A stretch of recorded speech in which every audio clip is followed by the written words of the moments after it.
mean, you had your chance and then you blew it. That is the most absurd statement of the year. Nice. Nice. Oh, baby. I'm in my zone, I'm feeling it.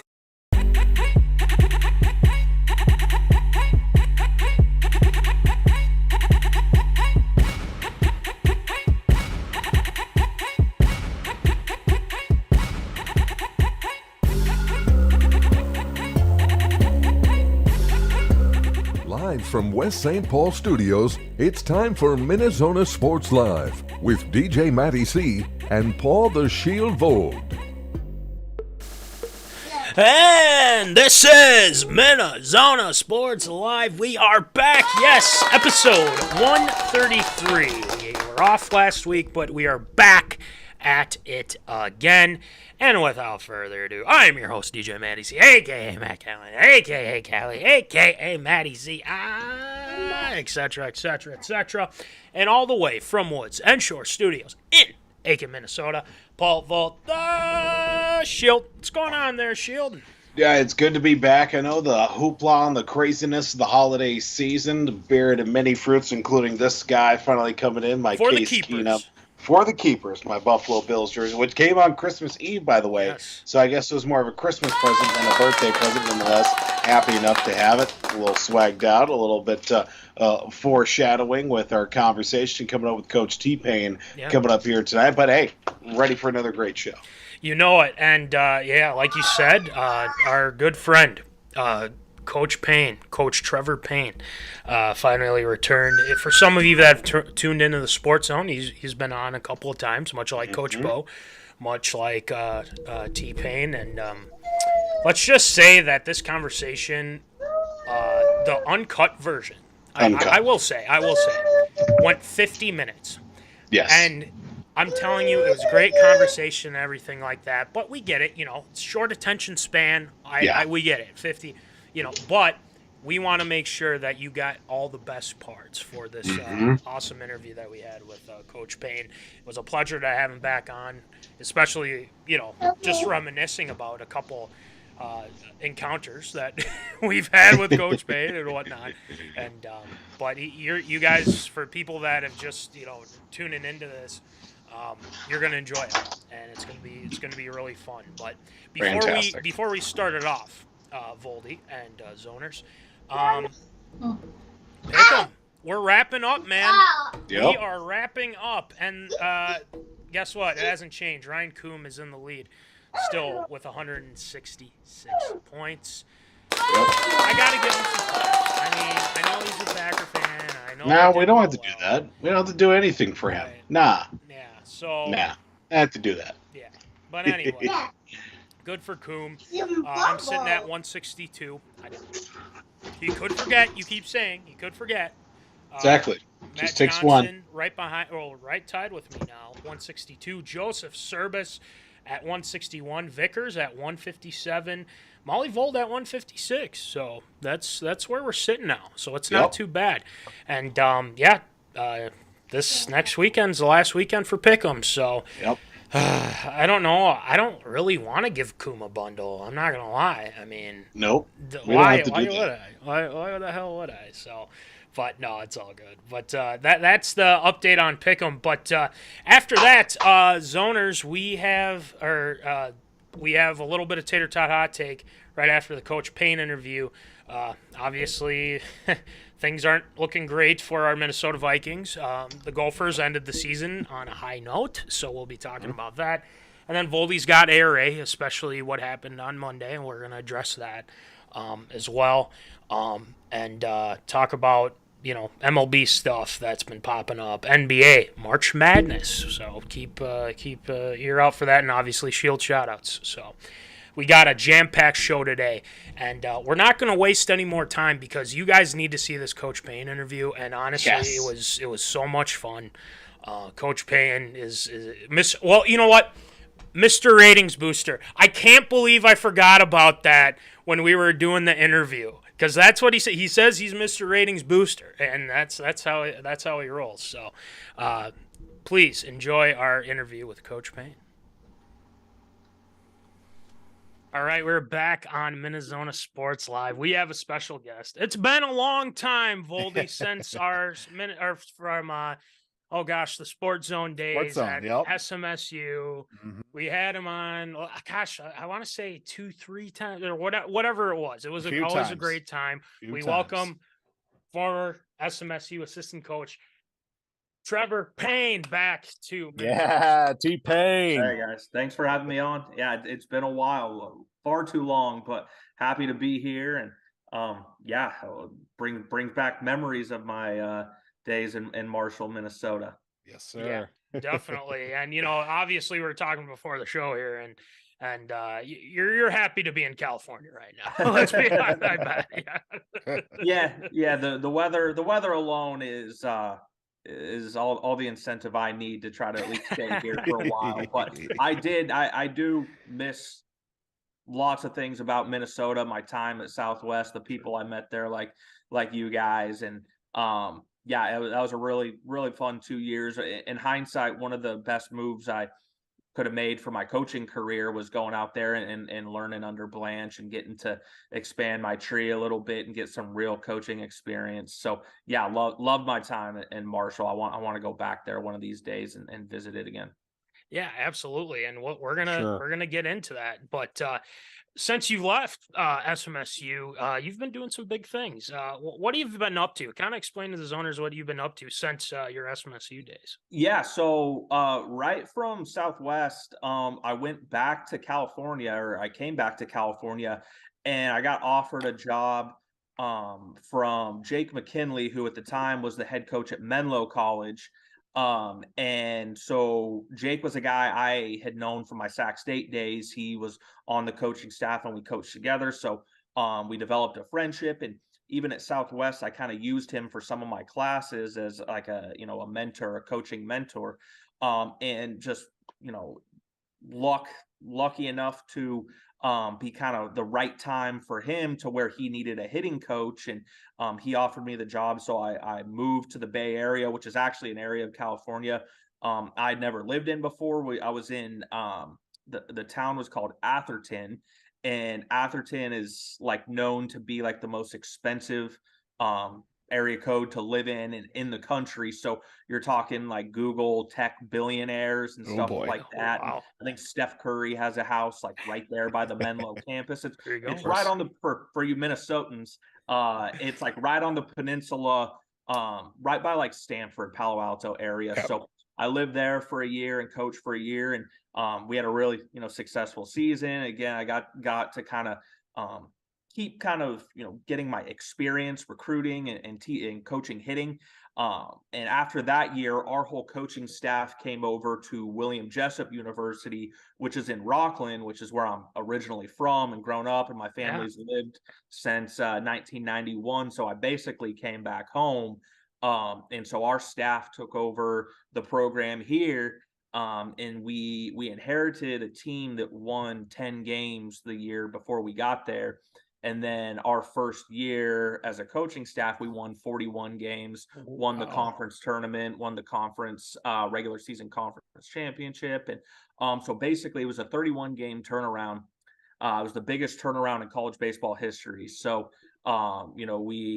we led the country in home runs that year. We improved a lot of our stats, had the first player in program history drafted. So just by, having that much success that quick, our coaching staff started getting interest from Division I teams, from pro ball. So we kind of put this plan in place that if our head coach Jake was to leave, then I would get elevated to head coach. And he eventually took a job, or got offered a job with the Milwaukee Brewers in December of that year. And so right before the season started, I became head coach. And so I've been the head coach here since the spring of 2019. And so it's really cool. It's can't ask for much more than to be able to be the head coach of the program in your hometown.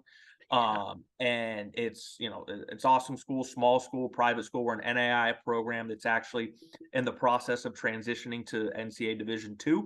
So, that's actually kind of what the timeline looks like is we kind of submit all our final paperwork to the NCAA in January.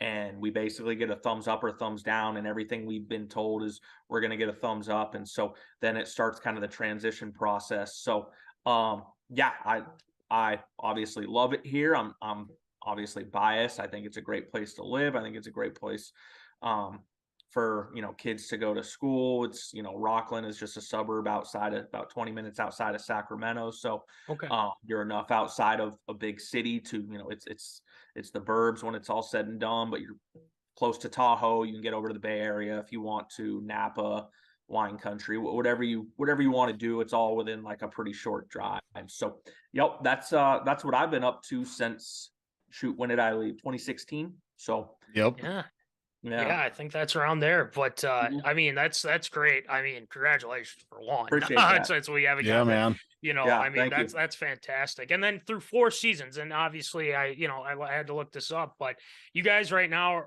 109 and 73. That's over 50%. I mean, that's amazing. I mean, that's absolutely amazing. So congratulations with that. And I mean, that's awesome. And appreciate it. You know, we definitely, you know, I've kept our eye just being like, we got to check in with Coach Paine, see how he's doing. And you're doing quite well. So that's awesome. You and the guys and whatnot are doing fantastic. So, you know, you kind of ran through a lot of things that we talked about previously on Sports Zone. Gosh, I can't even think of my own former show. Should have wore the other shirt tonight. Is what we. Yeah, exactly. But you know, with William and Jessup, you know, what's when you're coaching and whatnot. We asked this of Coach Bo, and you know Coach Bo from you know, back then and whatnot. Yeah. We asked him this question too, and he was on the show as well. What's kind of your coaching philosophy, and like, what are your greatest strengths as a baseball coach? Would you say? Yeah, I mean, if I was to describe my coaching philosophy, like I would like to think I'm a player's coach. Like I think I do a pretty good job of relating to. You know, kind of just being in their shoes as a college baseball player, and you know, all that comes with the territory and just, you know, the time management, and you know, it really is like a full-time job. So I think I can relate to them very well on that aspect, because I like to think I'm still somewhat young, even though sometimes I wake up and tough time getting out of bed and don't feel so young anymore. But I think patience is one thing, like a skill of mine I've always had, that, you know, you understand there's going to be failure. You understand there's going to be mistakes. At the end of the day, they're 20, 21, 22-year-old, 18-year-old kids that are going to have their ups and downs. But, you know, I think that is definitely a skill that I've had for a long time that helps me, you know, communicate with them, and, you know, never getting too high, never getting too low. Like I've always said that, like, I think teams really mirror the emotions of their coaching staff. And when, you know, when the coach is high, the team's high. When the coach is low, the team's low. So I like to stay pretty steady Eddie, like even keeled. So, you know, ultimately, as a, you know, for a philosophy, I just want this to be a program, and me as a coach, that guys feel comfortable around, that guys enjoy being part of. You know, I'm hoping that the best part of their day is when they show up to the field for practice, and they're looking forward to coming to the field the next day. So, yeah, that's, you know, a roundabout way of kind of explaining what my, you know, coaching philosophy is. But yeah, you know, we want guys in the recruiting process that have high goals for their career. And so, you know, our job as coaches is to try to, you know, put them in a position to make those dreams a reality, and give them all the resources they need. And, you know, also preparing for the real world. You know, we tell everyone, you know, at a certain point that expiration date on your playing career is going to come, and it's probably going to come sooner than you really realize. So just being prepared for the real world, and understanding that, you know, in the real world, like, you know, things aren't easy. They're not handed to you. Like, you have to earn everything. So, yeah, I think me and our coaching staff does a good job, you know, preparing guys week in and week out for, you know, for games, and then, you know, hopefully for the real world as well. Definitely. Well said, for one. And kind of my next one for you too is, like, what are the first things you do? Like, you know, when you were when you're assistant coach at, SMSU and whatnot, hitting coach, you'd go through, help with your hitters and whatnot. Like, what are the first things you kind of look at when you're evaluating players? Like, not only with hitting, but also, like fielding, pitching, things like that. Yeah, for sure. I mean, every position is a little bit different. Like Sure. one thing we really want, especially out of like position players, is just like athleticism, versatility. And really arm strength is one that we kind of like key in on for position players. We feel pretty confident that like us as a coaching staff and with my hitting coach and just the resources we have around them, that like we can teach them to hit. So if guys are athletic and have arm strength, they can do a lot of different things. They can play a lot of different positions. So that'll be kind of one of the first things we look at, like what kind of athlete is the kid?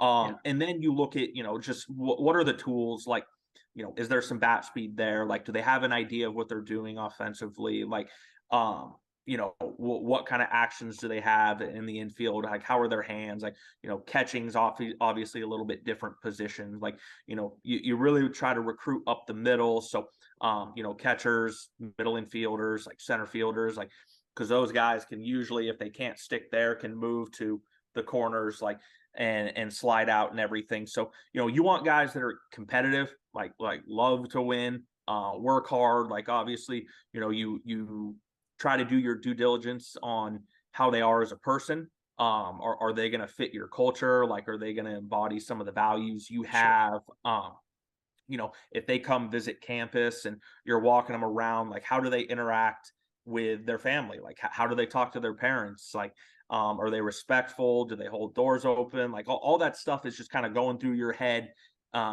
when you're meeting a kid face to face. And you want a kid ideally that's relatively well spoken, like, can he articulate? Not all the kids can. Some kids are very nervous. I remember me as a 16, 17-year-old talking to college coaches, and I was for sure probably nervous and everything. So ultimately at the end of the day, it's like, is this kid going to make your program better? Is this kid on the field, off the field, in the classroom, in the community, is he going to represent the program well? And is he the type of person that we want to be around every single day? So I think there is no like science to it. I think it's kind of one of those, like, you can have your evaluations of what will ultimately translate Right. to our level and the next level and everything. And at the end of the day, I think it's more of like what the coaching staff can get out of the player and what kind of player can you turn him into, because very rarely are kids a finished product and everything. Sure. So yeah, we have like our little, I wouldn't even say I have like a checklist of like he needs to check like all these physical or tools boxes or anything, but I think you kind of know it when you see it, and then you go through the process and then ultimately decide is this person someone that can make your program, like impact your program in a positive way. Go from there. But you got some guys from Canada, and obviously Coach Bo is up there too. So have you been keeping in touch with guys like Coach Bo and Bartle and everything like that? Yeah, I exchange texts with Bo every once in a while, just check in on. I know he's up with the Blue Jays now, and yeah, awesome for him. Really cool opportunity for him to get into pro ball, and I'm sure he'll do a really good job there, and that'll open up a lot of doors. Blaine, yeah, Coach Barthel, I talk to every once in a while as well. Like I think him and I. We probably exchange texts maybe once a month, and then have chatted on the phone a couple times because he's a junior college coach now. So I'll check in on his guys, and he'll send me film of his guys every now and then just to take a look at and everything, and just check in, just basically recruiting stuff and everything. So I know he's a dad now too, and so happy for him and his wife. So I try to stay in contact. Blanche, same thing. We'll exchange texts every now and again. So one of the things we used to always go to the ABCA, the coaches convention. Shield, did you go with us that one year? I can't. Nope. Nope, never had the pleasure of going to the coaches convention. Okay, so that was always one of those things that we really looked forward to, because that was my opportunity, like, to see those guys again and hang out with those guys. And just since COVID and everything, like, we've stopped making the trip out because they kind of put everything online to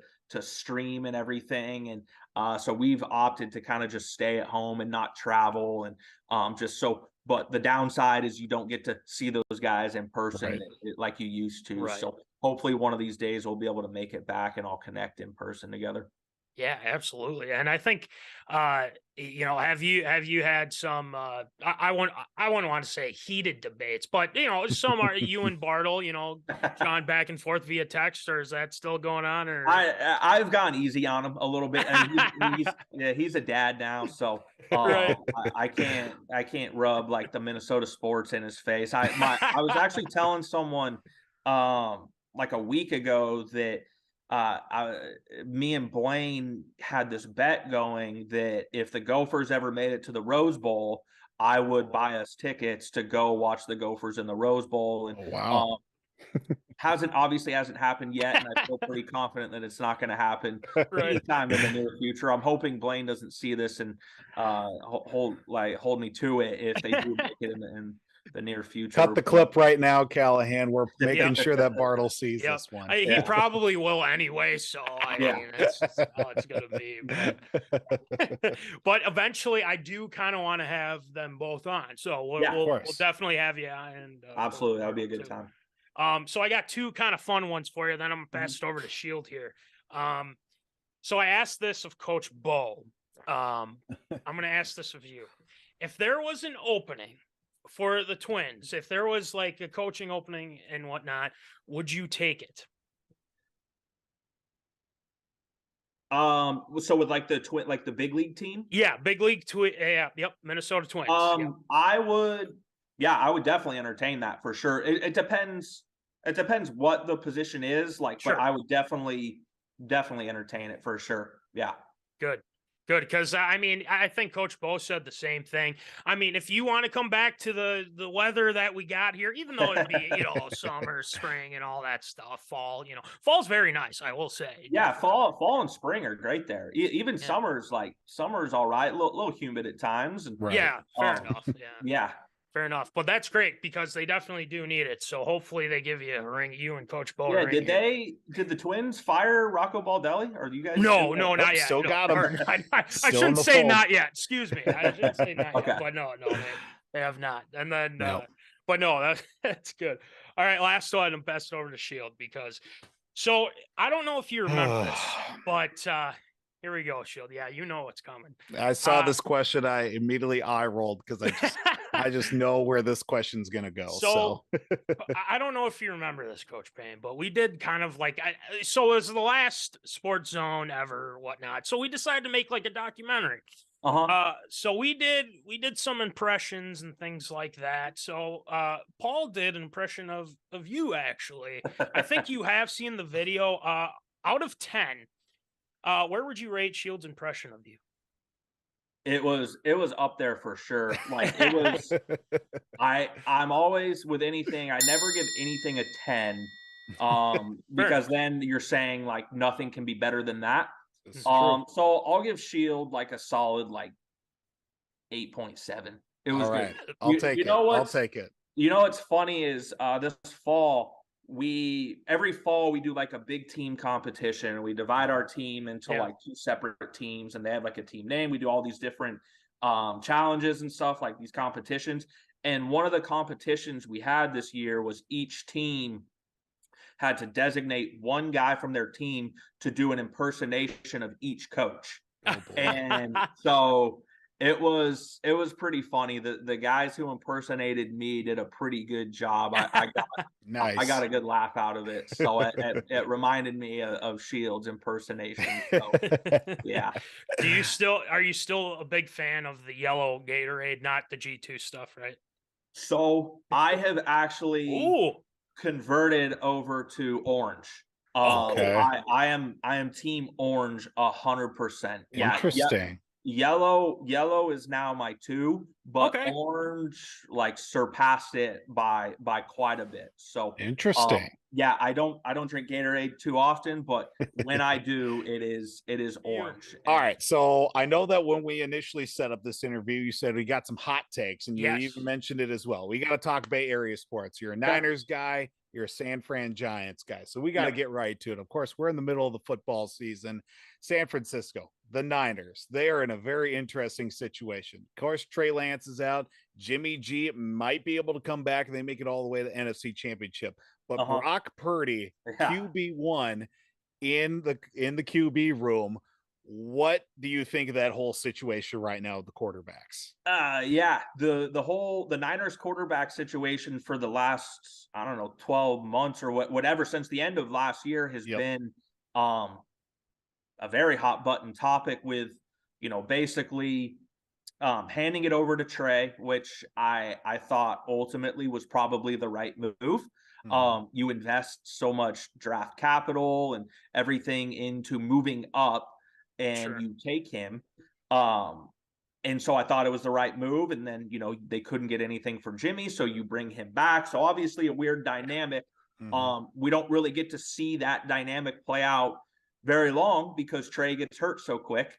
And so I think there was a large portion of the fan base that was actually, I don't want to say they were excited or happy that Trey got hurt, because they weren't by any means, very bad injury. But I think a lot of people thought that, a team with as much talent as they have, it's tough to just hand it over to a second-year quarterback. And so I think a lot of people felt really good about Jimmy, and he was starting to play some of the best ball he's played in his career. For sure. And then he gets hurt, and it's like, well, now you're on to the last pick of the draft, and a rookie. And he's been outstanding. He's been a lot of fun to watch. What I will say is the Niners system is probably one of the most quarterback friendly systems.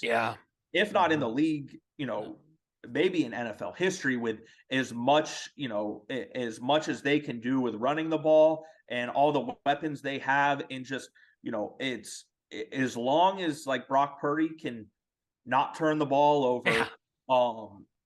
There's so much you can do with Christian McCaffrey and with Debo when he comes back, and Kittle and Ayuk and all these guys that you should be able to still move the ball and score points.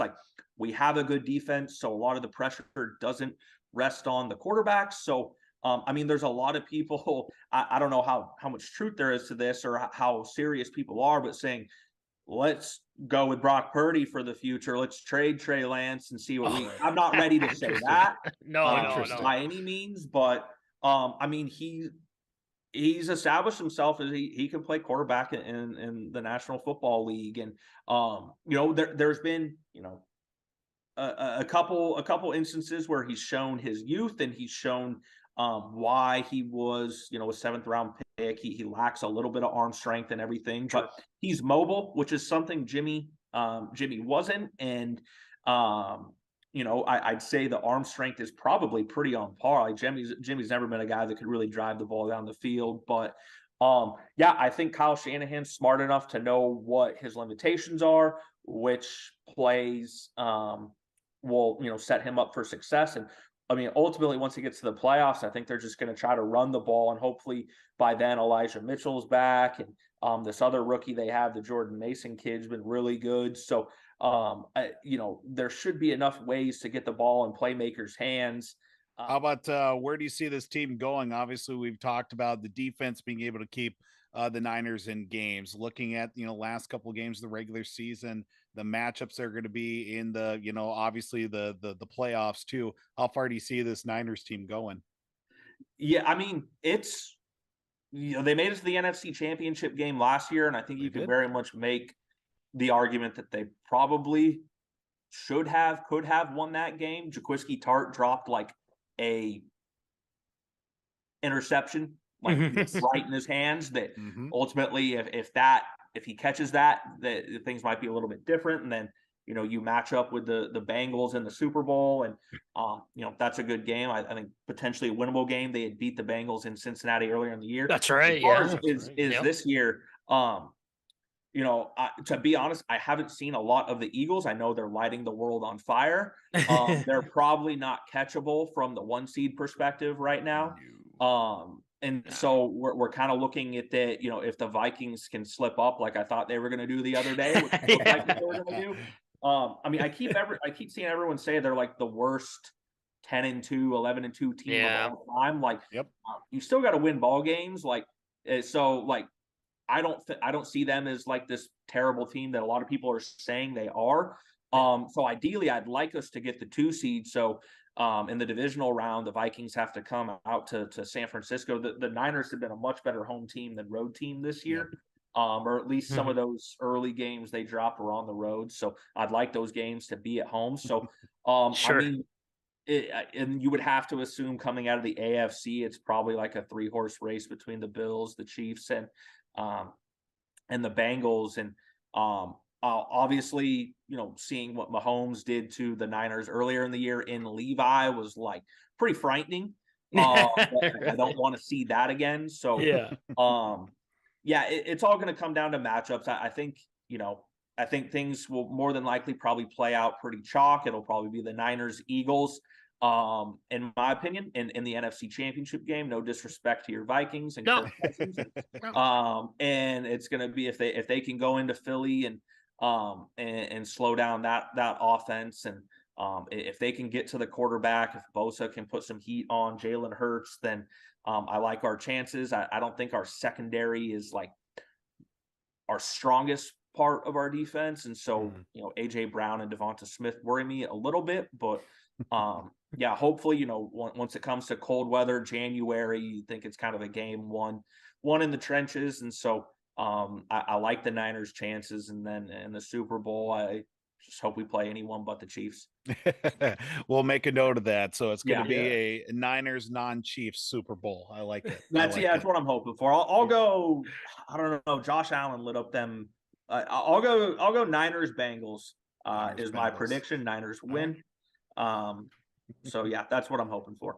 All right, I like it. We'll make a note of that, and when we get to our Super Bowl show, we'll be sure to bring that up too. But obviously, we got to talk about your Giants too, because they've been making some moves here this offseason. Seeing a lot of big boy moves in the Bay Area. You get Carloscorrea. We're not going to talk about that. Mitch Haniger, Sean Mania, and also Ross Stripling to help bolster that rotation. How do you feel about some of those moves made by the Giants? I love them. I love the moves. So this is for Bay Area sports fans, and this is a super polarizing topic, and that's Farhan. Like Farhan Zaidi, our director of baseball operations, basically the guy pulling the strings. Yep. It is the roller coaster that fans have gone on with him has been something like I've never seen out of Bay Area sports. They hated him, and then they won 107 games and they loved him. And then this last year they hated him again. And then it's, we don't sign Aaron Judge, it's fire Farhan, where I like to think of myself as a smarter baseball or Giants fan than the average fan. So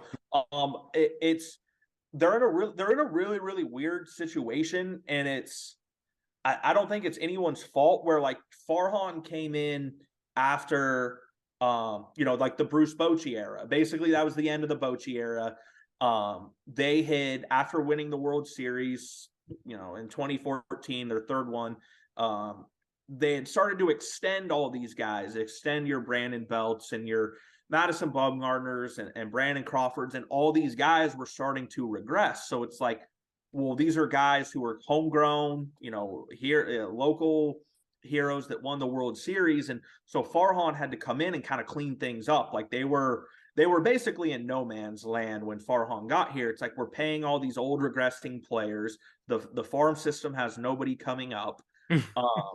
And so you kind of have to play this waiting game to get these guys off their money.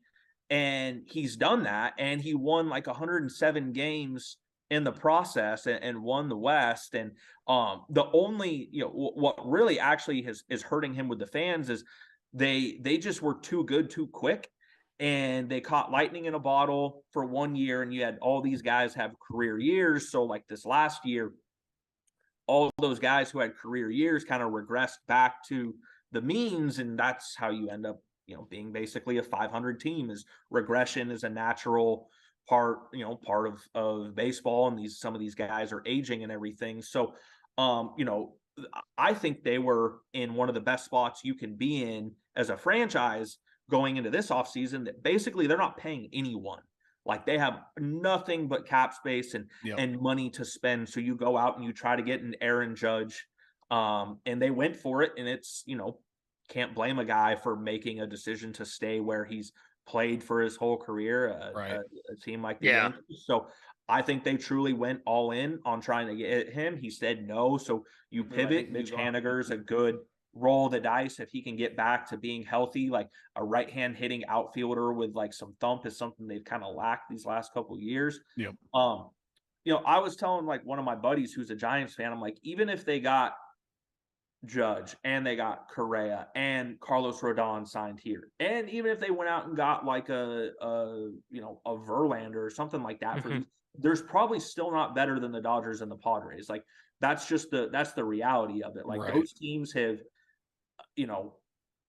basically made themselves like a target with how talented they are. And so what you need is like the Giants to start getting some of these like minor league guys, some of these top prospects, to make it up and actually have an impact right now. Like, contender World Series. But you think they can be competitive enough within the division to maybe, if not win the division, maybe at least sneak in one of those wild card spots this year? Like, for sure. I mean, what killed the Giants this last year was they weren't very competitive. I think they, for the longest time, they were within a few games of that second wild card spot, which, obviously you get into that game and who knows what can happen. They were actually really bad against teams like the Rockies and Diamondback. I think the Diamondbacks like owned the Giants this last year. And so if you can hold your own, like tread water against the Padres and the Dodgers and like some of those teams that are maybe a little bit better, and then just beat up on the teams that you should be better than, then like that's kind of the formula right there. With the second wild card right now, it kind of keeps teams in it for even longer. And if you get good years, I mean, they lost Carlos Rodon, which obviously hurts because he was a workhorse this last year, and you knew he was going to give you a chance. Logan Webb has kind of like slowly emerged as a top of the rotation guy, which he's a guy that Giants fans love and kind of root for because he's from Rockland. He actually used to come out and throw bullpens at our practice and stuff like that. So nice. Kind of cool to see a homegrown guy having that kind of success. But if you can, that 2 through 5 in the rotation, if you can, get a bounce back year from a Desclafani or an Alex Wood or, Stripling or Mania can kind of slide right in and give you a chance, then, they'll be competitive for sure. Like they'll stay in games. Like, I'm trying to think of what the lineup will look like right now. We still have a couple holes that probably need to be addressed, like the catching position being one of them, that I'm hoping like Farhan is planning on addressing, because the second half platoon of like Joey Bart, who I'm not out on Joey Bart yet. I'm still holding on my Joey Bart stock. But Austin wins, and it's just you're basically, I don't know how long you can sustain that for a whole season. So we got to get to my favorite part here. We got to get to rapid fire. We've done this with just about every guest, and it's your turn once again, T-Pain, if you're ready. Yep. All right. So first question, do you get recognized, or has it ever been brought up, your hotel room breakdown from the SMSU baseball manager day in the life video? Yes, it is. Yeah. That is awesome.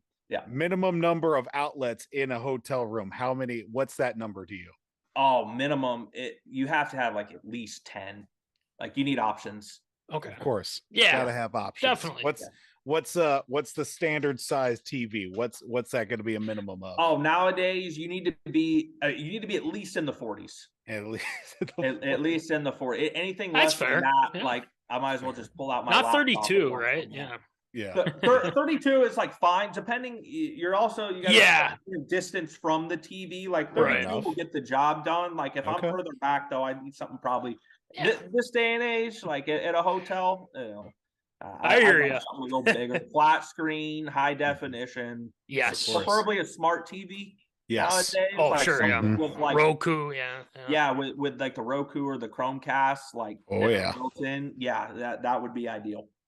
Do you still have InSyncs or All I Ever Wanted as your alarm on your phone? I do not. I have changed to just a standard like stock ringtone. Yeah. Sure. Yeah. You had 2 alarms set on your phone when we were rooming together. What was the other song? I couldn't remember for the life of me. I think it was a Wiz Khalifa song. It's called like Red Carpet, and it like the opening or like the lyric that goes on is like, I don't want to wake up. Yes. And so it's obviously very good to not wake to hit snooze too. In my time rooming with T-Pain, there were some mornings where I had phantom wake ups and I heard that song and I heard InSync playing and I'm like, what day, what time is it? But those 2 songs burned in my memory now forever. And I'm glad we brought that up. A very important roommate question as well. If you had to choose one, gun to your head, get off the fence for a weekend trip, whether it be baseball, whatever, Bonnet, Barthel, or yours truly, who you rooming with? That is tough. Gun to my head. I love U Shield and I love Bo, but I would probably go Barthel. Mm-hmm. Wrong answer, but I respect it nonetheless as well. There we go. That's all the rapid fire questions I have. Oh, I love it. I love it. But Coach Paine, it has been an absolute pleasure having you back on the show. There's one more thing before we go. We have merch. I don't know if you're interested in a MinneZona shirt or if you want stickers or if you want a hat or something like that. We have a lot of cool stuff. I mean, if you're willing, we can hook you up with some. So let us know and we'll send you a shirt or something. Whatever you prefer though. Yeah. How about this? Let's do a trade. You guys send me your most popular thing, whether it be a hat or a shirt or whatever, and I'll send you guys some William Jessup baseball apparel. Deal. That's all we get. Yeah. Done. Yeah, perfect. We'll exchange mailing address, shipping addresses offline. We will do that. Absolutely. we'll write it down and things like that. But anyway, Coach Paine, absolute pleasure. We will be talking to you very soon and getting you that merch. So appreciate you coming on. Thanks for having me, guys. Happy holidays. Good catching up with you. All right. There you go. And he went through on his promise. We have the William Jessup stuff. So thank you to Coach Paine. The hat looks fantastic. I like the color scheme too. I'm a big fan of that. I think it works out perfectly. There's the shirt. So, we got hooked up with shirts too. Hey, big shout out to Coach T-Paine. Awesome. Yes, shout out to Coach Paine. Mr. Ratings Booster, we didn't say it once during the thing, but I'm saying it now because I remember he did say that after a couple times being on the Sports Zone and whatnot. But, oh my gosh, just it's always a pleasure. We did say, too, before we started the interview and after, Coach Paine, Coach Bartle, maybe even Coach Bonnet. We just have all 3 of them back and whatnot. But we all know that Coach Paine and Coach Barthel are like to go at each other a little bit, especially with the sports scene. So it's a lot of fun. It's a lot of fun when those 2 are on. So thank you to Coach Paine, and we'll be talking again soon. And thanks for the merch too. So all right, let's get to some Tater Tot Hot Take. Voldy, we just got to talk about it with the Vikings, the Gophers. Obviously, ending on a good note. We'll talk about things going on in the future and whatnot. So let's not keep the people waiting. Let's get it going with some Tater Tot. Ooh, hot take.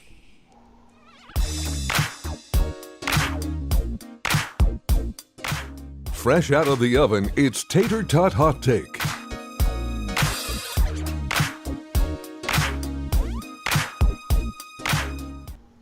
All right, it's time for some Tater Tot Hot Take. Our first hot take, the hits keep on coming, and the thing is you can interpret it as, are they doing it? No, they're not doing it. The Vikings got whooped by the Green Bay Packers. Yes, That is not something that I want to say on this show. It's being a Minnesota show, and, Zim's had his fair share of bad games against Green Bay too. But this one felt different. Everything was off. It was just bad. We're just going to call it what it is. It was bad. I will say the field was bad. I'll get into that in a little bit.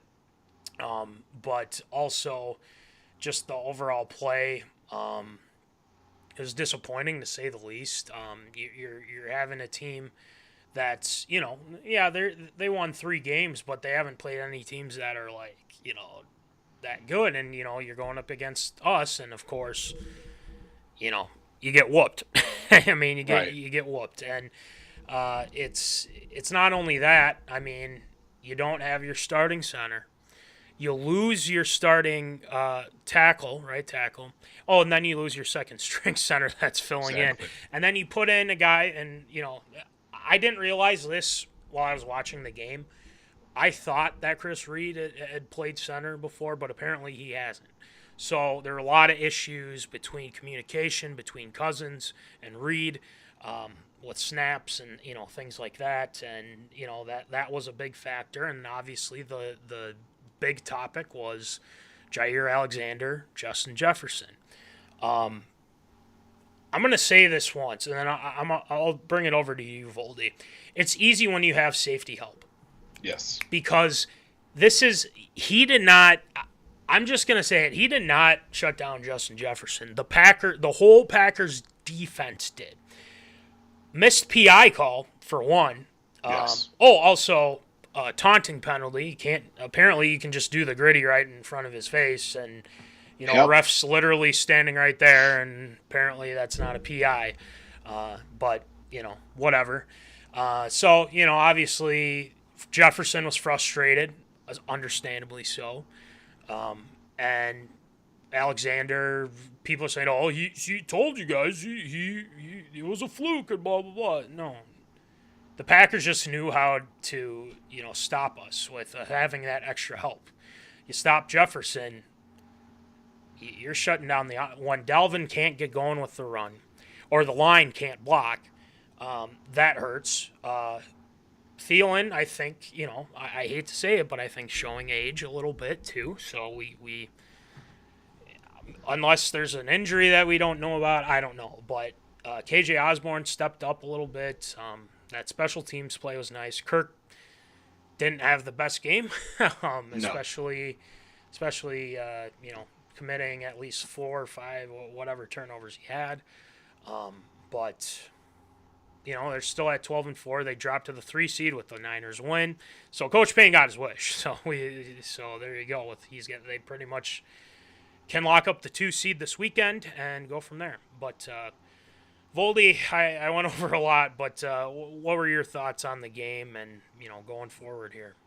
Yeah, it was just to say that the team was probably underprepared is probably an underestimation of the lack of preparedness it was. Like, the Vikings had this one pretty much wrapped up from the start just because of the fact that Green Bay at this point has nothing to lose. They're going to go out there, they're going to give it their all, and unfortunately, this is the wrong time for Green Bay to start putting everything together too. Yep. Kickoff return touchdown, a pick 6, passing, rushing touchdowns left and right, scoring in every way, every fashion, in every facet of the game certainly helps the Packers out in a lot of areas. And, there was just, unfortunately, the Vikings, especially defensively, were just completely out of sorts. Yeah. Like, the one picture that keeps coming to mind is seeing Danielle Hunter lining up against Christian Watson out as playing basically a quarterback as a outside linebacker, rush end type guy, and then you're going to put him on a guy that runs a 4.3 40. Like, what are we doing, Donatel? Like, what the hell is happening? Yeah. And it was just all downhill from there. No consistency with the offense, and let's not even forget the fact that you went down to your third string center at that point. Offensive line was as patchwork as it gets as well. To build a consistency offensively, it was hard, and then try to get Jefferson the football. That wasn't going. Guys are slipping back and forth, up and down, left and right. T.J. Hawkinson's had a terrible game as well. With one of those interceptions leading to because of a drop pass and a couple of big catches that he should have made, he didn't. And overall, it was just a completely ugly performance, especially with the Packers now literally on the precipice of getting to the playoffs off of that. Well, I think we kind of both thought too that they would have some added just incentive to beat them to end their playoff chances right then and there. No more Rodgers talk in the playoffs, but people are, and I hate going back to this because it's I get so frustrated with it, but it's never going to change. But the coverage on them right now is just ridiculous. And, it's like, oh, they're going to make it. They're going to, it's like people are already counting them in. They still have a game to play, the Lions. If they lose, they're done. The Lions are not a team. I mean, ask the Vikings. The Lions are not a team to be messed with. Exactly. And the Lions played really well against them in Detroit. Granted, yes, it's at Lambeau. It's on Sunday night, and we all get it's the Lions and all this BS, whatever you want to put with that whole thing. But it doesn't. You can't ignore the fact that Green Bay does have some holes.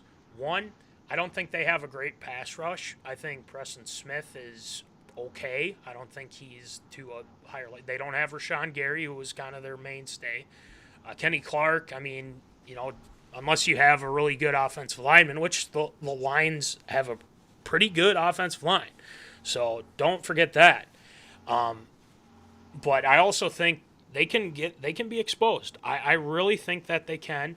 And I think if you throw out of Alexander's way and you go to your wide receivers that you have for the Lions, like Chark and, Amon-Ra St. Brown and Josh Reynolds and all those guys.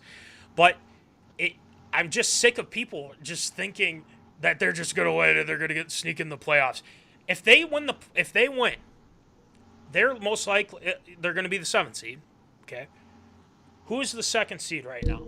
San Fran.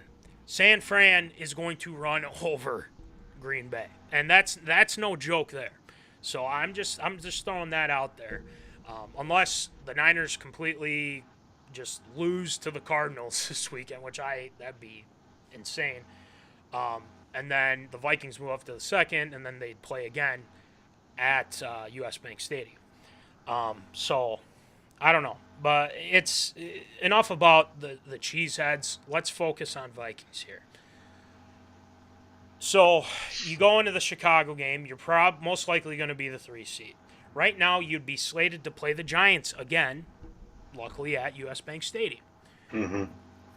With all these injuries that have happened to our offensive line, Voldy, I will say I don't feel confident in chances of them making a long playoff run.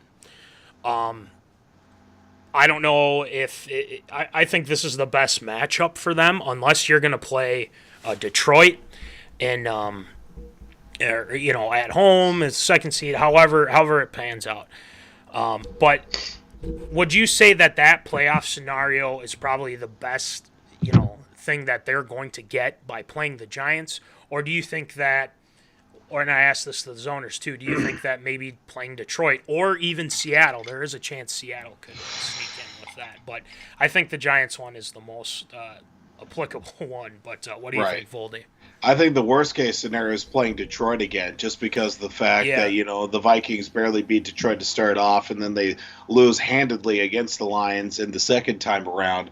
Playing, all of them don't look all that great, but if you can get Seattle, I would feel a lot more comfortable taking on Seattle compared to, playing the Giants again as well. There's a little bit, again, came all the way down to the wire against the Giants as well. Their team getting things figured out. They've got some weapons on the outside now with a young receiving core. And then, Daniel Jones himself can take the ball and take it down the field himself. But, out of that whole lot, I think playing Seattle would be the most beneficial. Is it going to work out that way? Most likely not. And probably end up getting the Giants in the playoffs.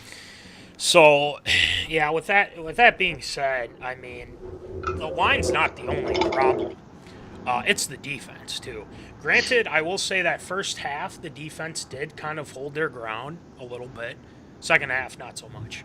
I just think that this defense is too vanilla. The fact that you had 10 guys out on the field and didn't throw just anyone out there, a linebacker, a corner, like, what are we doing? That's on coaching there. You got to have that. You got to have your guys on the field, and then you should know as a defensive coordinator that Aaron Rodgers is going to be keeping an eye on if guys are swapping in and out, and he will take advantage of that. And we got caught with too many guys on the field. That is egregious. You cannot do something like that without, you have to read up on your opponent and then have those miscues against the team that we play twice a year. So I'm sorry, but, this whole season we've been like, let's give them time. Let's give the defense time and what. I'm done with that. We're already going. We're going to the playoffs here. You have to make somewhat of an improvement, and right now I don't see that. There wasn't enough pressure on Rodgers, to say the least. Yeah, they had that one with Dalvin Tomlinson, which was fine, but it's gotten to a point where every team knows what we're doing schematically, I feel like, and that's the disappointing thing. But it's like, it's all down until it's all down until. Well, maybe it is our personnel, too. Not saying that to take the heat off Donatel. But he had to make this simpler. And the thing is this defense is, I think, worse than when Zim was here. So so you have that going on. And it's just, it doesn't look good. And them making a long run in the playoffs, I don't see it, and it's sad, but at the same time, you know what? No one really kind of expected us to be 12-4 or maybe even 13-4 here at the end of Sunday. So, we'll see what happens, but I hope they figure something out and they're able to get it done. And they play the Bears on Sunday. No Justin Fields. Thankfully. It's going to be Peterman. So you should be fine defensively there. But hopefully. Let's make sure that doesn't happen. I think they're going to play starters. I'm not 100% sure, but if it gets to like 14-0, maybe even pull them. But I don't know. Whatever O'Connell wants to do. So, all right, we will see what happens Sunday and go from there. But a team that ended on the right note, the Golden Gopher football team beat Syracuse this past weekend here, and it's going pretty well for the Gophers. Kelly McManus played a little bit, but props out to the Gophers for playing Tanner Morgan a little bit too. Yes, we have been very critical of Tanner Morgan here on this show, but I will not, sit here and say he's the worst of all time, blah, blah, blah. No, he had some good moments. Don't get me wrong. And he's a great guy off the field. Went through a lot with this team and whatnot. And, I'm glad he got the opportunity to play a little bit in that bowl game, and he played pretty well. So that's how you want to end your career. And obviously, PJ Fleck said that he's already got a coaching position ready for him. So of course, that's kind of how we look at it. But they won 28-20. Defensively, they were pretty doggone good. I think there's a lot of positives with that, but offensively, you're going to lose Mo. You lose Morgan. You're going to probably be losing some other guys here too. McManus, I think, is going to grow a little bit more. I think he's going to be more of a pure passer, and I think we've seen some strides from him. I'm glad Mo was able to break more records again and score a touchdown and whatnot. But Voldy, I was looking at the article that I brought up. If you wanted to evaluate this season of PJ Fleck, what would your grade be for this season? What'd you say with PJ Fleck and just kind of the Gophers collectively? What do you got? I would say a B- to a solid C+. Fair enough. Disappointments in regards to losing to Purdue. Would eventually be on that side of division to represent the Big Ten in the Big Ten championship game. Losing to Illinois, even a disappointing loss against Iowa as well. Mm-hmm. Those are kind of the big sticking points in there. And obviously at the midpoint of the season, the offense going cold to lead the eventual benching of Tanner Morgan. I think Callie McManus had to come out. Didn't he get injured, I think, in the bowl game? Yeah, he did. Yeah, he did get injured. That's what I thought. Yep. But nonetheless, offered, Tanner Morgan a chance to go out on top and obviously as a winner as well. But, there were a handful of disappointments. Obviously, some big records with Mo Ibrahim, shattering the touchdowns and the all-time rushing record as well. And then, obviously, with Tanner Morgan going out and seeing the youth coming through because, this is going to be the next couple of years for the Gophers. A young youth group coming in here, especially with Callie McManus being the guy that's going to be, most likely steering and rowing the boat in this case as well for the Gophers as the starting QB. So there are a lot of things to take away from it. Growing pains and major strides in the right direction. I would say a good C+ for the season as a whole.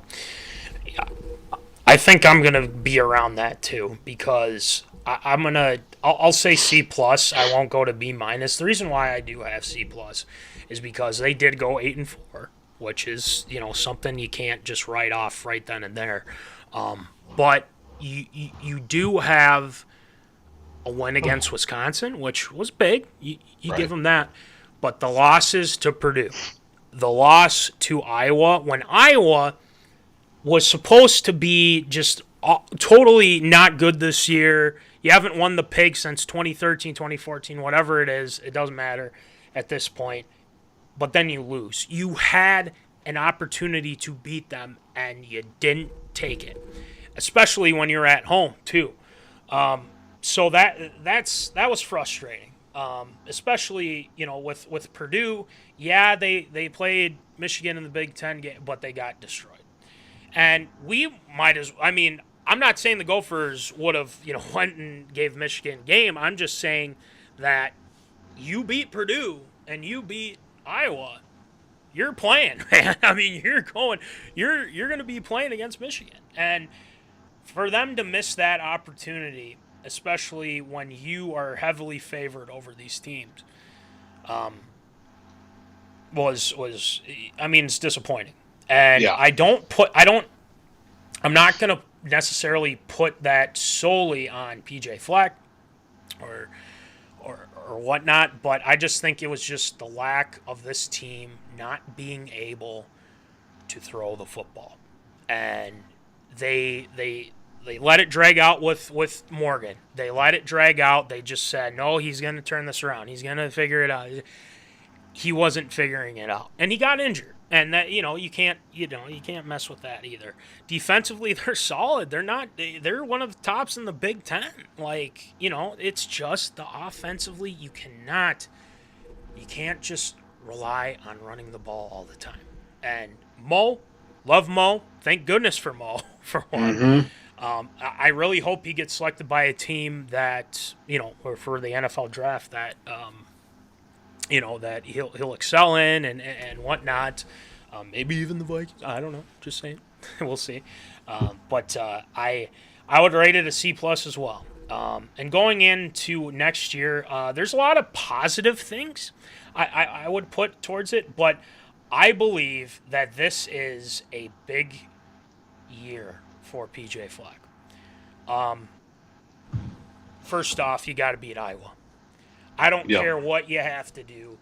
Beat Iowa. You have to have that game circled over and over and over and over again. And obviously you want to with Wisconsin, rivals and whatnot. But it has to be ingrained in their, I know it's at Iowa next year, but you have to beat them. There is no ifs, ands, or buts about it. You have to beat them. And I'm not saying that's the only game, and you can't have the slip-ups against Purdue, because Purdue wasn't that good. You're better than Purdue. Beat them. So there's that, too. The Penn State game, they were outmatched. I mean, it didn't matter. They were going to get thrashed either way. So that's kind of where things sit at there, and, we'll see what goes into next year. It's a big year. I'm telling you, it's a big year for BJ Fleck. Let's hope Callie McManus is the guy, and we'll see what happens from there. But the recruiting process, I mean, things are going well with recruits for the Gophers. Some guys have come from top SEC schools, and some guys have moved on. But I feel like Fleck's done a good job recruiting wise. So Stuffage, our guy Stuffage, thanks for tuning in. Not mad at Illinois. For some odd reason. Oh, yeah, thank you for reminding me. That Illinois game, they were pretty good. I will say they were pretty good, but Morgan really played awful that game too, so factor that one in. But, yeah, we'll see. All right, that'll do it for Tater Tot Hot Take this week. We got some great ARA stories coming up for you. Obviously, we're going to quick chat about what happened Monday. With the Bills and the Bengals and whatnot, and got some MLB talk coming here, and NBA, and then March Madness. It's weird. It's kind of coming up here soon, Voldy. So it's hopefully it comes quick. So, but anyway, let's get going with some absurd or approved. It's time for everyone's favorite segment, Absurd or Approved.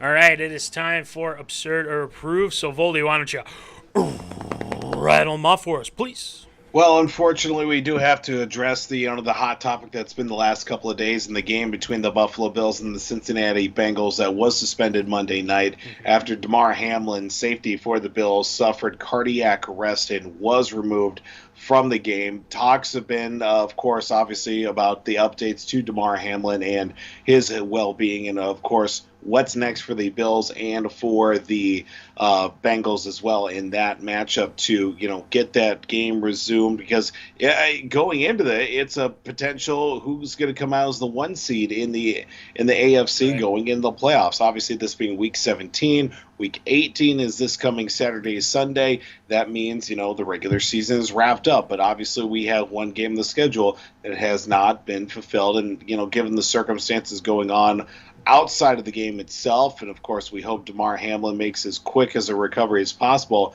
what can or should be done to complete this game, if there's anything at this point to be done, given the circumstances that led to the game being stopped on Monday night?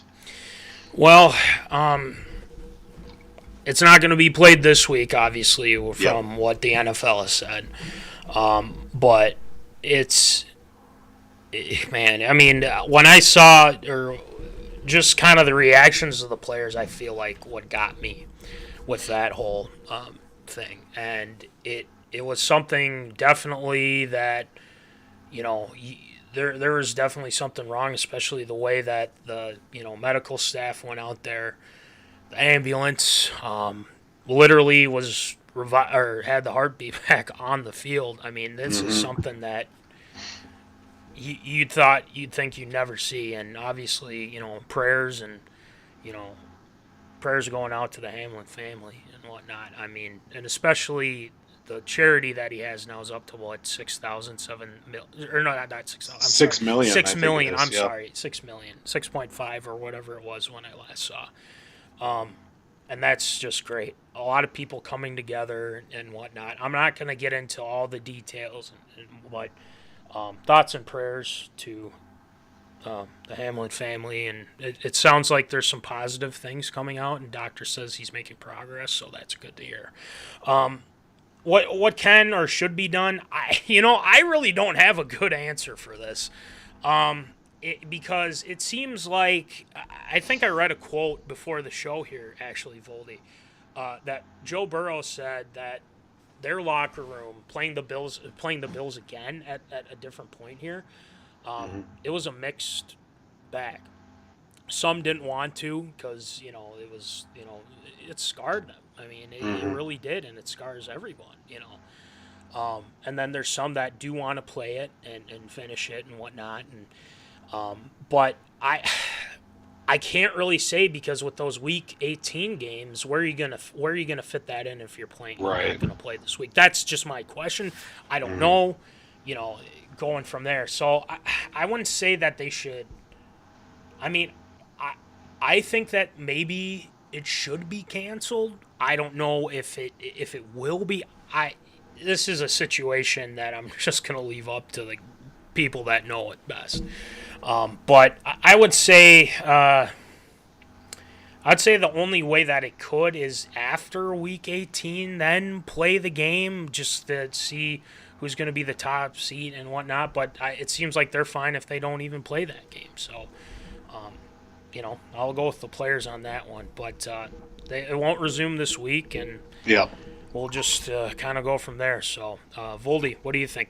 Yeah, with the NFL coming out and saying that the game wasn't going to be done and, completed this week, that might be a telltale sign that because the fact that you throw in the game Saturday and Sunday for Week 18, then you go playoffs this time next week. So do you play the game next Thursday? Do you play it next Wednesday, Tuesday at the latest? I mean, you get both teams playing one game and then having to go back and backtrack a little bit. At this point, I think it should be just declared a no contest. Nobody gets a win, nobody gets a loss, records stay the same, and move on. Because the game, even on Sunday, Cincinnati taking on Baltimore, that doesn't even have a time scheduled for it, too, of when that's going to be played. Because, the Bills are going to be playing New England at noon, and then Cincy and Baltimore doesn't even know if it's going to be a late afternoon game or if it's going to be a noon kickoff as well, probably with the fact of the playoff implications. In my mind, it should stay as it is right now with it being postponed. Both teams move on, declared a no contest, and the numbers lie as they are, winning percentage, as it is with both teams, and whoever comes out as the one seed, that's based off the numbers in the record itself. So that's where I kind of see it. I think it should just be declared a no contest. I think that's probably the way that it'll go. I just don't know how they would do that. But at the same time, too, I mean, it's just a situation where, I feel like that's the only thing you can do at this point, because it's just, I mean, that really took a toll on a lot of these NFL players, and I don't blame them one darn bit. So, all right, next one, Voldy. Looks like third time's the charm, quite possibly, with the New York Mets and the likes of Carloscorrea are, quote, working through a medical issue after his physical with the team. Apparently showed some more of the same right leg concerns that led to a null and void contract that the likes of Carloscorrea tried to sign with the New York Giants earlier in the free agency market. Now, this does present quite the issue as well, because could this be, a two-strike approach here for Carloscorrea? It could quite possibly lead that deal being also null and void with the New York Mets. But is it absurd or approved? Could this deal fall through and could quite possibly be the situation? I wish it worked out like this. Hey, whichever team you were with last time, you got to go back to that team. Could this work to the Twins' favor? I kind of hate to say it. I think it would. But, that would be a situation where we knew the Twins' intentions, and their intentions were not to get him back. especially at the price that he was looking for. And we all know the Twins, and I don't need to say it because we already know. But I don't think it's unlikely because apparently this leg issue isn't good. If there's, I think he failed the physical with the Giants, if I'm not mistaken, right? I believe that was the deal, but I guess we'll see. If that doesn't work, I mean, who are you going to go to? I mean, maybe another team comes in, and of course the Twins' luck, that probably could happen. But I'm saying I could see a scenario where it could be in their favor and they're able to do it. But it seems like the Mets are kind of dead set on trying to make this work. I believe that it's a situation that they're monitoring closely a lot. Right. So if I were to give it a chance, let's go with this. If I were to give this a chance, I'd probably say there is a 30% chance that this falls through and maybe he ends up back with the Twins and everything's fine and dandy. They give him the contract and go from there. Or the other 70% is the deal's just going to go right through. And it seems likely that they're going to be going through with it with the Mets. If this happens twice, it'd be something that I've never seen before. But I would go, I'd give it a 30% chance that maybe he comes back with the Twins. I don't know. I mean, if I could even say 20, but yeah. What do you think, Voldy? I think there's a 0.0000001% chance that this deal does not go through. I think Steve Cohen's going to throw as much money in the direction to make sure that Carlos Correa is 100% healthy and he passes that physical because he wants that guy on his team. They already do have a shortstop. They got Francisco Lindor, but at the same time, you get Carlos Correa. I mean, I don't see why not. He's a good enough bat when healthy, very deadly. Does he slide over to third base? Does he maybe spend a little bit more time the DH spot? This is all to be determined if this deal does not go through. Obviously, there's something that led to him, having a lot of leg issues in the second half of the season this past year with the Twins, and I wish it did work out to that effect after, a team nixes the signing of a contract in free agency that, sorry, you can't, get to go through. You got to go back to the Twins. The Twins would take him back in a heartbeat, I feel like, even at a reduced cost compared to what it was going to be if he decided to stay on his own accord with whatever money that was being offered by, by the ownership and the front office as well. Is it going to happen? No, but I think the Mets have got something figured out because the story that we're talking about is at least a week old now at this point and haven't heard anything about it. So hopefully in this case for the Mets and Correa, no news is good news and the deal's going to go through. Mm-hmm.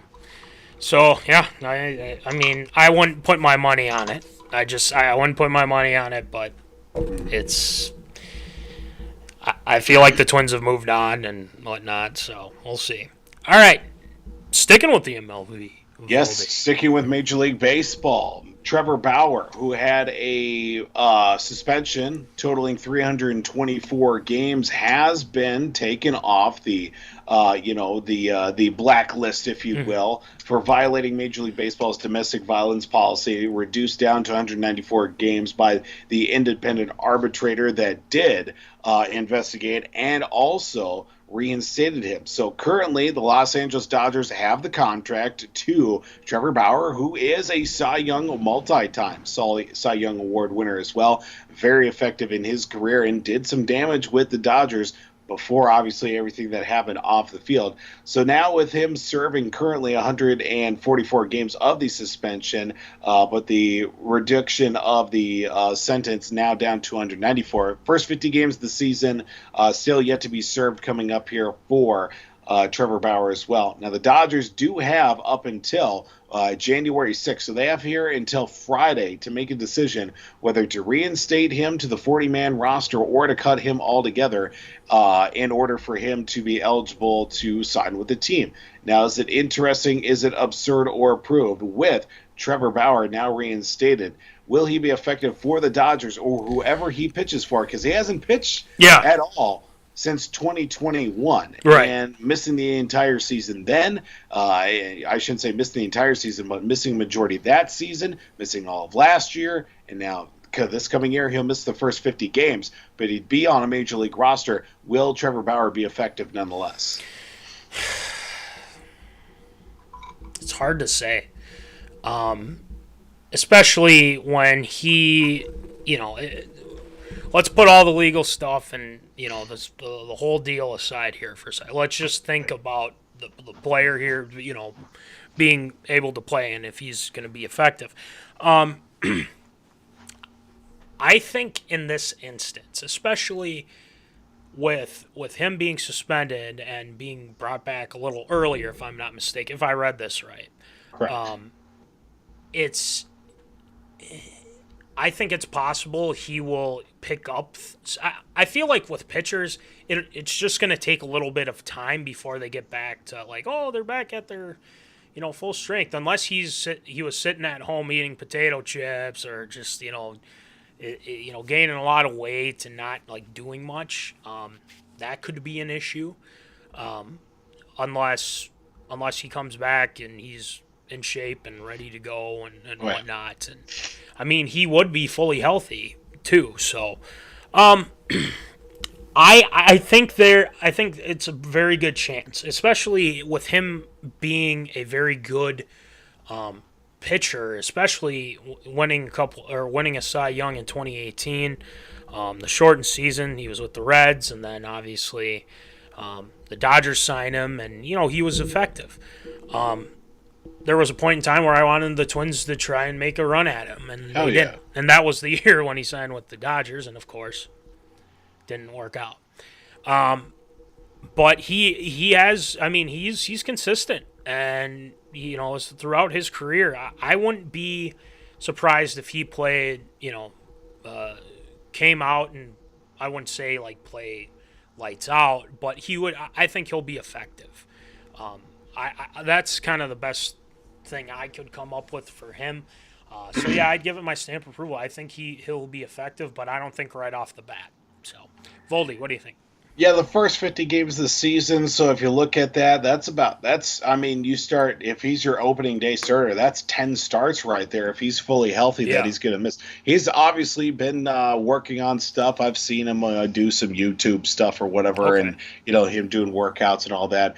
I've been kind of on the Trevor Bauer fence, kept an eye on him ever since he came to the league. Of course, part of his warm-ups going foul pole to foul pole and stuff like that when he was in Arizona. Then he ended up with, I think, Cleveland at one. He's bounced around quite a bit, actually. Yeah.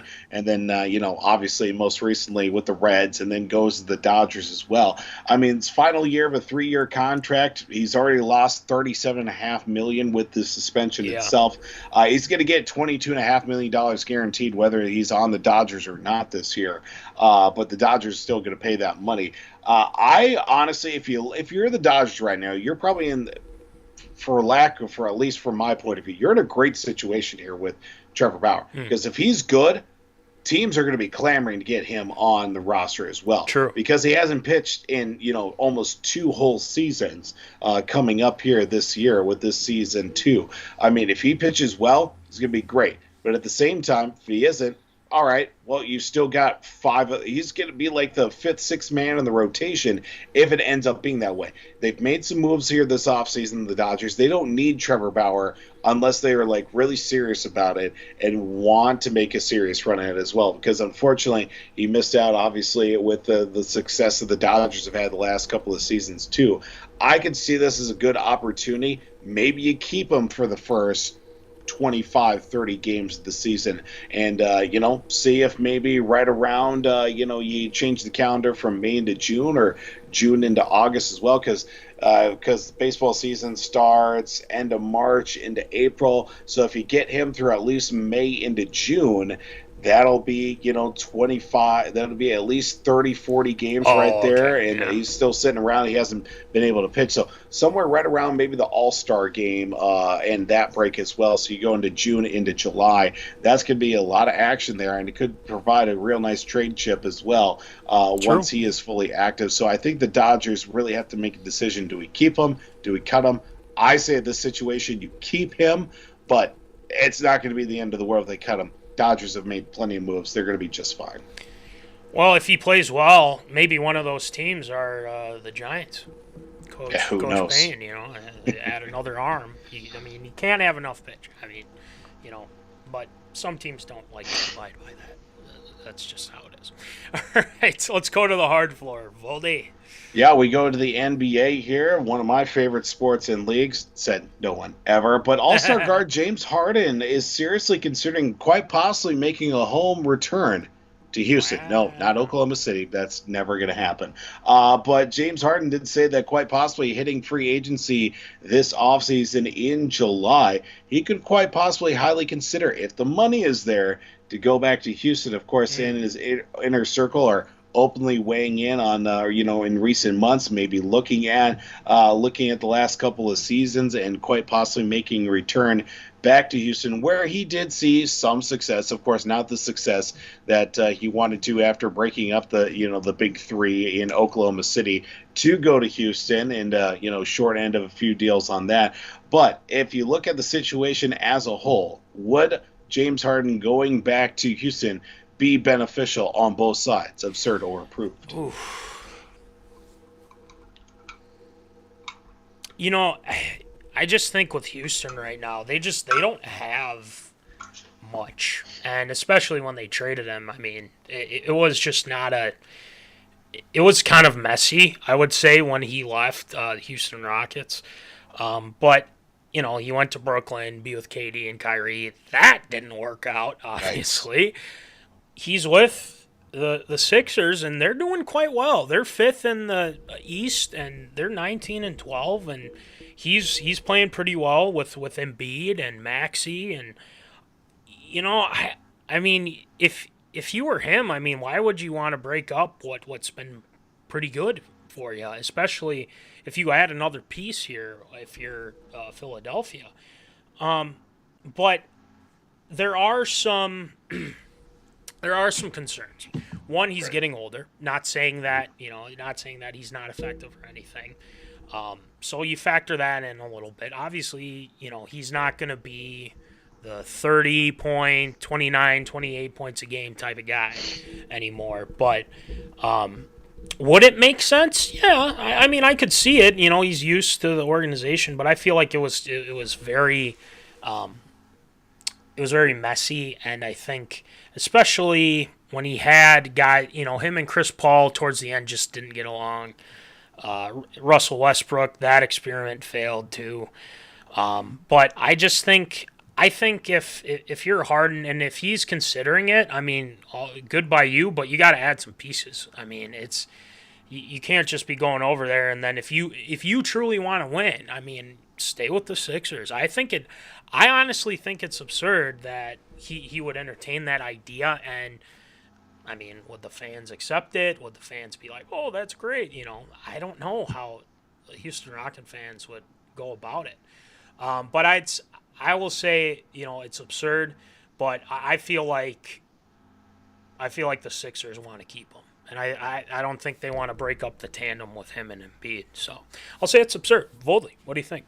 Yeah, it's just something about looking at the whole situation. Obviously, him trying to be a piece of a cog that is, whether he wanted to go to Brooklyn, be with KD, be with Kyrie, didn't really work out. Going to Philly, obviously, this season, things are starting to come together. I think if they have a successful season, if not win the Eastern Conference and go to the NBA Finals, I think this might deter him from going to Houston. But he does end up winning a championship with Philadelphia and doesn't want to go back, he's already got his championship. Let me go right out in the sunset with my day ones down in H-Town and right off in the sunset. I could also see that. Was it going to be beneficial for both sides? I could certainly say yes, because, Harden gets one last hurrah in Houston, where probably the end of his time there, he kind of gave the raw end of the deal. And Houston, well, they get the benefit of seeing more butts in the seats. I think that ultimately ends up being is it absurd or approved? I think it's approved. It's got my stamp of approval. I could definitely see both sides being very benefited out of all of this. I will say they have enough for cap space. And then there's some young guys out there, Jalen Green, Jabari Smith, Kevin Porter Jr., which would be very positive for them. I don't know. I just feel like Philadelphia is the best place you're going to win, especially with Embiid. It seems like him and Embiid get along, but if he wants to go back, what's stopping you? So, if the deal's right. So, we'll see how it pans out at the end of the season. All right, last one, Volde. Well, this is an interesting story because in the trait of everybody gets a trophy, let's not even beat around the bush here. This is what things are starting to turn out to be. The more and more garbage that gets put out there when it comes to giving everybody equal opportunity to get into the postseason or maybe get some sort of benefit out of it.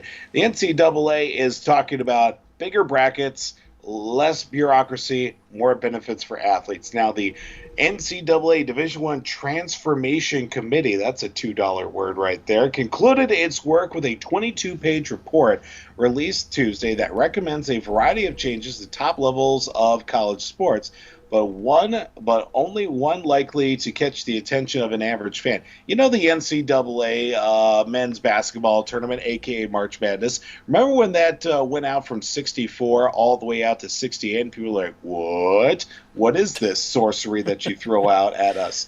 Now, let's take 68. Let's expand it out to 90.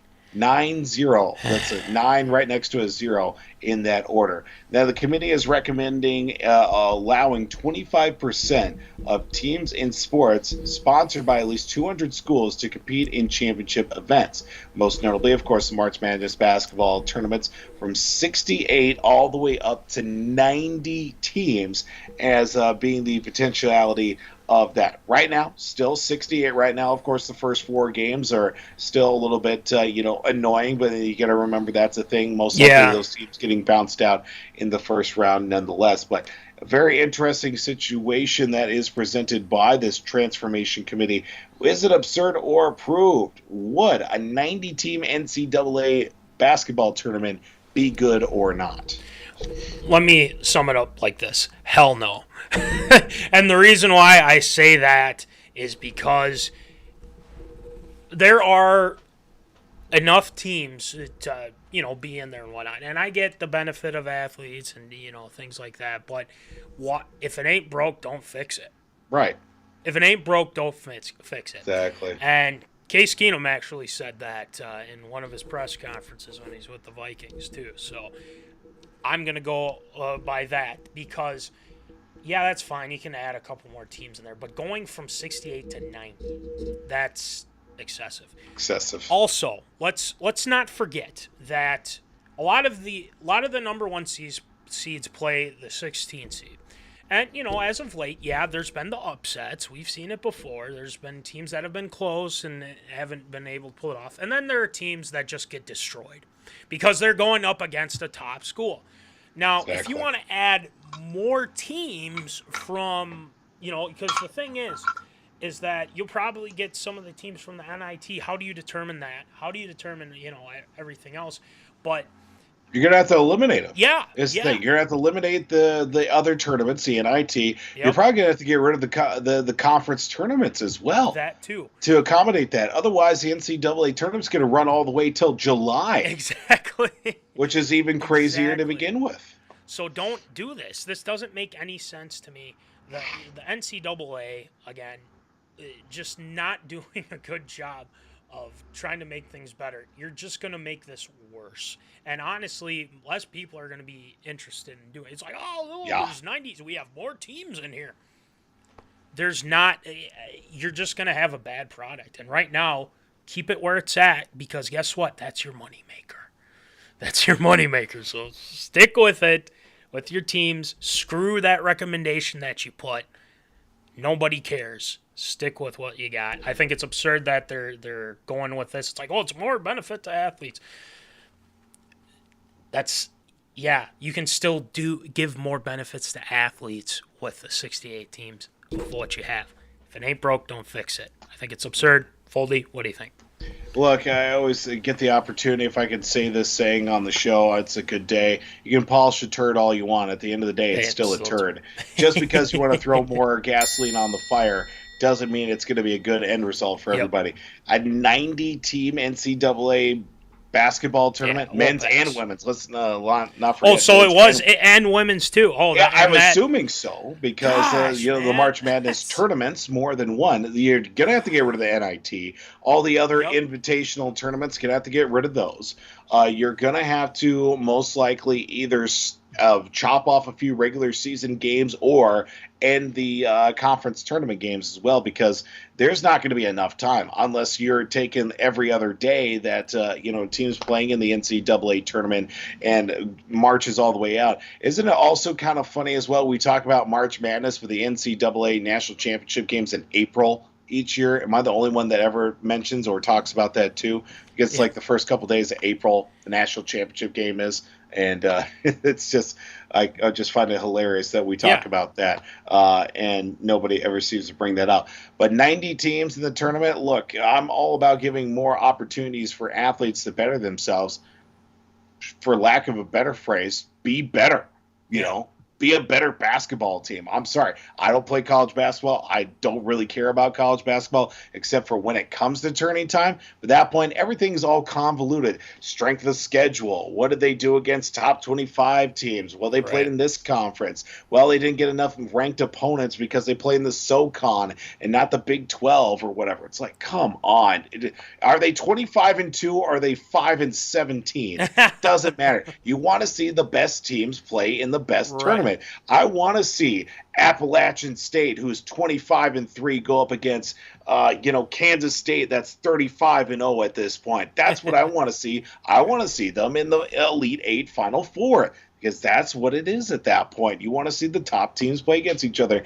You don't want to see, Boise State, who just snuck in, because they're a 12 seed, go up against, Duke or something like that, and watch them get blown out by 30 at halftime, on their way to another Final Four appearance. It's just completely ridiculous. It's completely absurd.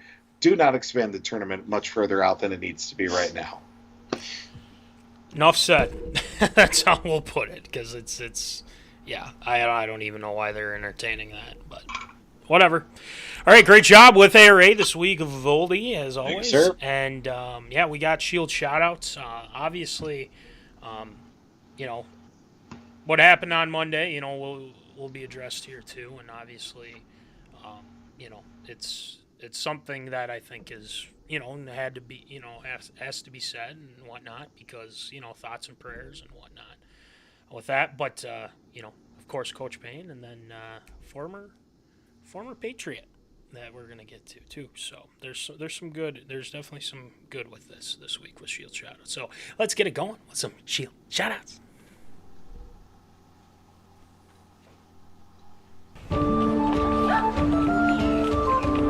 Shield shoutouts.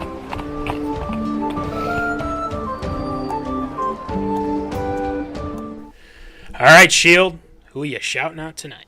Well, just a quick side note as well, now that I finally have it in in my possession as well, a big shout-out as well to creative consultant Mrs. Sarah Ann Twofold for enabling my addiction for the last 4 days. Got a Case Keenum jersey for my birthday. I had the hat as well, but I got to represent William Jessup here today, of course, for Coach T-Paine, which we'll talk about. So big thank you to the missus for obviously the great birthday present. Technically a Christmas present since it came on Christmas Eve, but that's what happens when, the fine folks at the mailing service, the USPS, lost it somehow in that. Well, we won't get into that. Nope. But nonetheless, here, speaking of the Bills, of course, we do want to send out our thoughts and prayers to obviously the Buffalo Bills, Damarhamlin, and also, of course, the family of Damar, as well as he is recovering in ICU care right now after the hit on Monday that obviously forced the game to stop and everybody to take notice of what's going on. So wish him the speediest of all recoveries as well, and everybody involved in that situation. Again, big thank you as well to Coach T-Paine for coming on the show, Mr. Ratings Booster, hooking us up with some William Jessup here. My shoulder as well. Yeah, I got to get your stuff sent out to you there too, DJ Matty C. All good.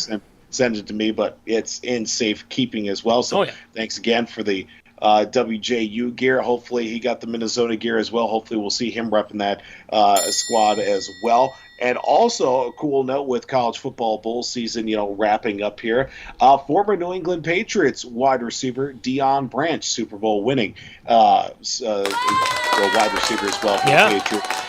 Helped coach his alma mater, that being the Louisville Cardinals, in a bowl victory at Fenway Park, believe it or not, in Boston, as that was before the Christmas holiday, and then after said performance where his alma mater Cardinals won. He retired with a coaching record of 1-0. Not going to coach anymore, thus now making him the winningest coach in all of college football with a solid 1-0 record. That's going to do it for Shield Shoutouts this week. Hey, if you end on a note like that, what's better? Why not? 1-0.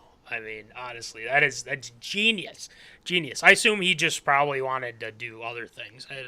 Is that probably the general consensus? I'm not quite sure what the situation was. I should have probly looked into it a little bit more. I'm not sure if it was like a Jeff Saturday type thing, just filling in for the time being and just be a placeholder. Right. But I'm not quite remembering if he was on the staff to begin with. Their head coach took the job at Cincinnati, I think, was that situation for Fickle. Right.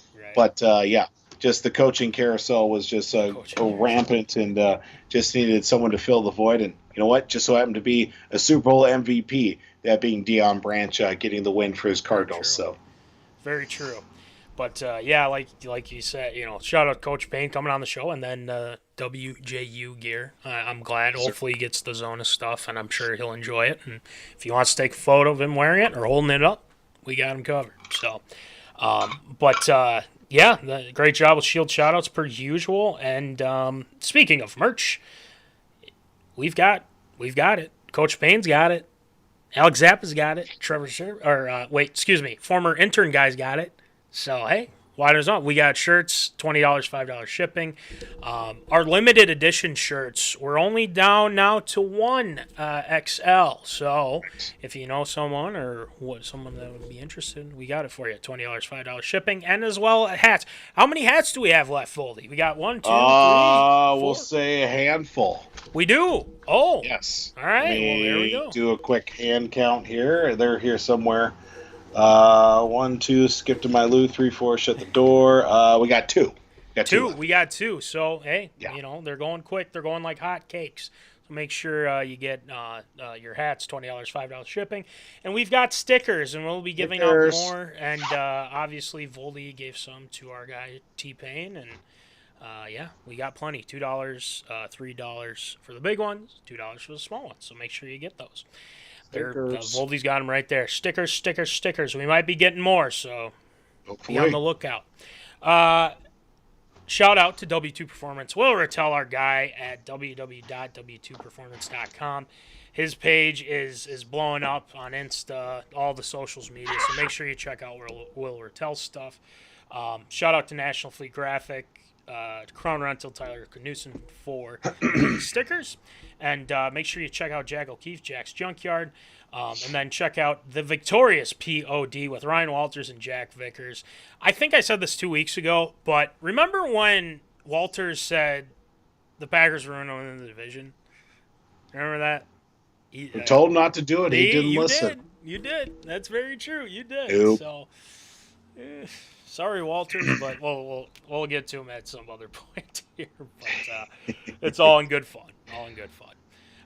But that's going to do it for episode 133. And Voldy, we talked a little bit before the show. It's our 3-year anniversary coming of MinneZona. Yeah, isn't that crazy? Insane. just for the people, there's plenty of awards that will be need to give them. Most absurd statement, best guess. That's the big one. Is Cole going to hold on? Double trouble. Coach Paine, Coach Bo. There's a lot. So make sure you get your votes in and whatnot. And then Clown of the Year. There's definitely a lot of guys that are up for that. And favorite segments, things like that, all that. Maybe there's a new one that'll be popped up. You never know. So we got a lot of stuff coming up here. So we're looking forward to it. And our 3-year anniversary, we'll have a party, all that stuff. We'll have some fun. We'll have the zoning awards. So anyway, that'll do it for MinneZona Sports Live this evening. And, hopefully we'll get you a show next week. And hopefully by then the Vikings will be in the playoffs and we'll be going. So let's get it rolling. But as always, remember, folks, keep in the zone. Holla. Thank you for watching MinneZona Sports Live. Join us Wednesdays at 7 p.m. for live show broadcast. And as Voldy likes to say, follow us on all the socials medias.